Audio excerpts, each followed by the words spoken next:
The name's Tumpa. I'm from the West Bengali state of India.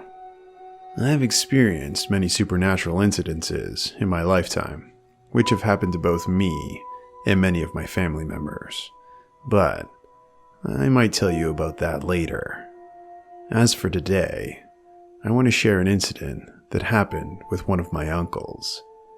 He was my mother's brother, and this happened around 30 years ago. In those days, the area was not as developed, and this meant some areas lacked electricity. Also, if you're not familiar with our state, let me tell you, everyone eats fish. So, they built by every household a small fishing pond where they would stock and produce fish. In those days, there were only few buses in the city for public transportation, and my uncle worked as one of those bus drivers. The job was far from home, and he'd have to work late every night driving his bus route. So late that one night, by the time he reached his neighborhood, it was already 2:30 a.m. He was carrying his bags and a flashlight with him as he walked further into the neighborhood. I should tell you that my uncle was a very mature, intelligent, and brave man. He wouldn't fear coming home late at night, alone. However, on this night, his eyes caught something by the pond in the distance. He saw that it was a woman sitting in the middle of the pond. Although the woman looked human and normal, she was catching fish from the pond with her bare hands. At first, my uncle thought maybe she was up to no good. Maybe she was stealing from the pond, and it was best maybe to mind his own business. But after taking a few steps, he turned around. He thought it was too late in the night, and this woman shouldn't be alone. Maybe she needed help. And so, my uncle called out to her. "Hey!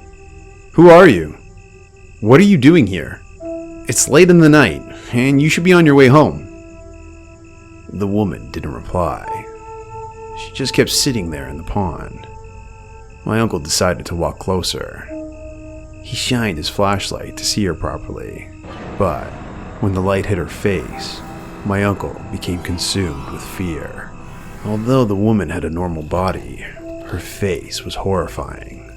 She didn't have any eyes, only dark, empty black holes in their place. Her mouth was covered in blood as innards dripped off her cheek while she sat, chewing on raw fish. The woman caught sight of my uncle and screamed horrifically. She jumped out of the pond and ran towards the palm trees. She crawled her way to the top and disappeared. My uncle was so scared. He was paralyzed with fear and was unable to move. Thankfully, an old woman from a nearby home saw my uncle standing there in the middle of the road. She called out to him. "Hey son, what are you doing here? Are you okay?" Hearing those words and her voice, my uncle snapped out of it and got back to his senses. He immediately started running for home. Although he reached home safely, from that night he fell ill and remained sick all the time. Within a few weeks, he became very thin and weak. In those days, there were not many doctors around. His family tried some local medicine, but his health didn't improve. So, one day, they decided to take him to a local shaman. The shaman performed some rituals on him and discovered that he had been possessed by a blood-sucking spirit.